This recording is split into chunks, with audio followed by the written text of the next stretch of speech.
Dalam sebuah tulisan yang ditulis Profesor Dr. Irwan Prayitno pada era tahun 1980-an, Dr. Sunarsih Warnain, seorang dosen psikologi sosial di Fakultas Psikologi UI, membuat disertasi yang cukup heboh terkait karakter orang Minang yang disebutnya licik.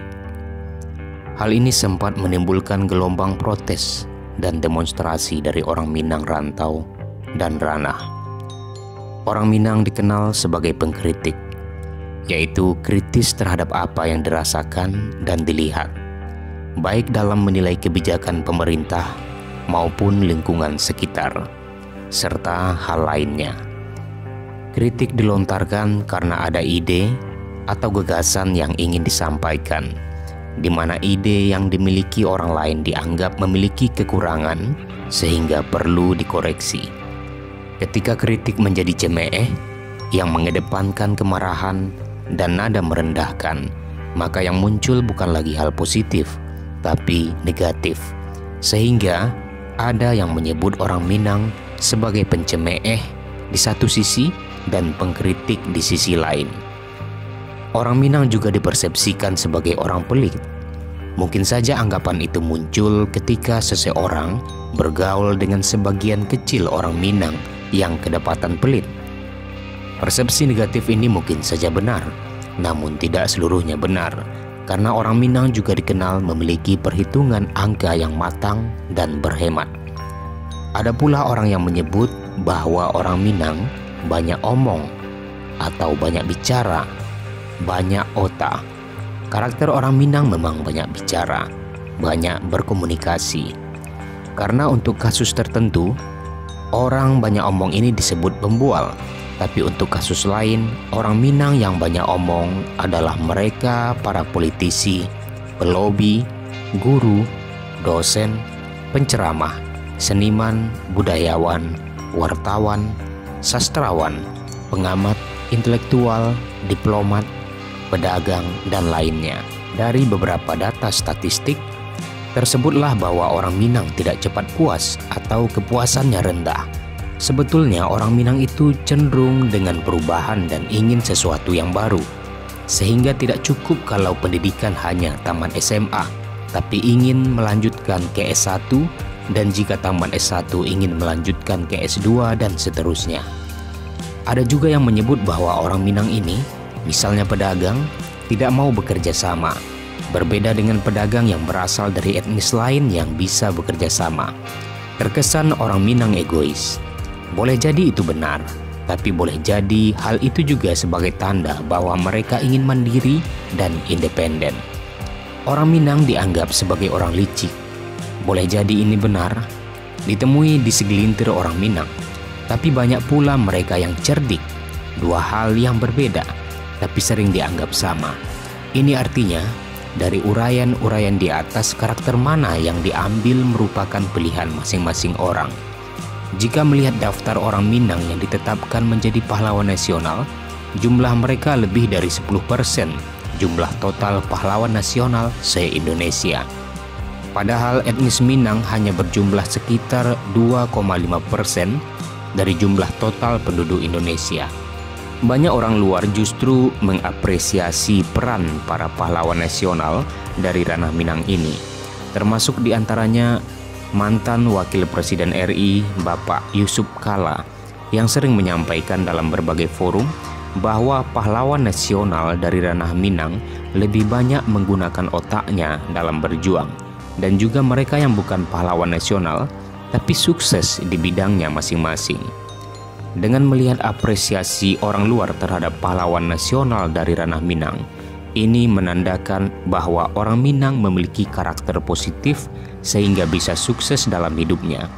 Tidak hanya pahlawan nasional, tetapi juga dalam kehidupan terkini.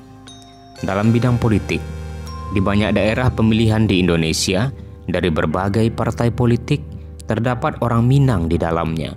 Juga termasuk para pemimpin partai politik, ada orang Minang di dalamnya. Demikian pula para pedagang, juga banyak yang meraih keberhasilan dan mereka ada di mana-mana. Ada dosen, guru, penceramah, intelektual, pengamat, sastrawan, budayawan, seniman, serta profesi lainnya. Dengan melihat uraian tentang karakter orang Minang yang sering dipersepsikan negatif oleh orang lain dan fakta lain yang juga muncul, maka orang Minang yang berhasil adalah mereka yang memiliki karakter positif seperti cerdik, mandiri, independen, pintar berkomunikasi, memiliki perhitungan yang matang, dan mampu memberikan kritik konstruktif serta egaliter. Maka, jika ada orang yang mempersepsikan orang Minang dari sisi sebaliknya, boleh jadi karena karakter negatif yang memang menjadi pilihan dari orang yang diamati. Mereka memilih hidup dengan berbagai karakter negatif yang sebenarnya merugikan diri sendiri dan tidak bisa memunculkan kesuksesan. Maka ibarat sebuah koin mata uang, karakter positif dan negatif dari suatu perilaku itu memang hidup di kalangan orang Minang. Dan sebenarnya karakter negatif pun terjadi di semua etnis, tidak hanya orang Minang. Di etnis lain pun ada orang yang suka mencemooh, licik, banyak omong, pelit, dan lainnya. Dikutip dari jurnal Jurisprudensia, volume 01 nomor 01 Juni 2021 halaman 50-59, sebuah penelitian yang berjudul Karakter Orang Minangkabau melalui ungkapan ditinjau dari aspek hak asasi manusia oleh M. Sayuti, dosen Fakultas Keguruan dan Ilmu Pendidikan Universitas Bung Hatta, menulis bahwa secara umum orang Minang dikenal memiliki karakter yang ramah dan sopan, serta memiliki pemahaman agama Islam yang tinggi. Hal ini ditunjang oleh karakter Minang merupakan penganut agama Islam. Selain itu, orang Minang dikenal dengan karakter sebagai pedagang dan perantau. Pada umumnya, setiap orang Minang yang merantau memilih pekerjaan sebagai pedagang. Hal ini juga ditunjang oleh kepandaian orang Minang dalam berbicara. Selain itu, orang Minang menganut sistem matrilineal, yang mana penganut garis keturunan ibu, sehingga terciptalah mama dan kemenakan yang merujuk pada istilah anak dipangku, kemanakan dibimbing, yang menunjukkan bahwa orang Minang memiliki karakter pemimpin dan pembimbing. Dan orang Minang juga dikenal memiliki karakter pandai bela diri, sehingga orang Minang yang mau merantau dibekali dan diajarkan basile untuk menjaga diri di rantau. Selain itu, orang Minang juga dikenal dengan istilah badunsana, yang artinya saling tolong-menolong satu sama lain. Sementara itu, dilihat dari karakteristik orang Minang yang ditinjau dari aspek HAM yang berlandaskan pada hasil penelitian yang telah dilakukan, diperoleh hasil bahwa pada umumnya orang Minang itu memiliki karakter pantang kalah dalam berpendapat.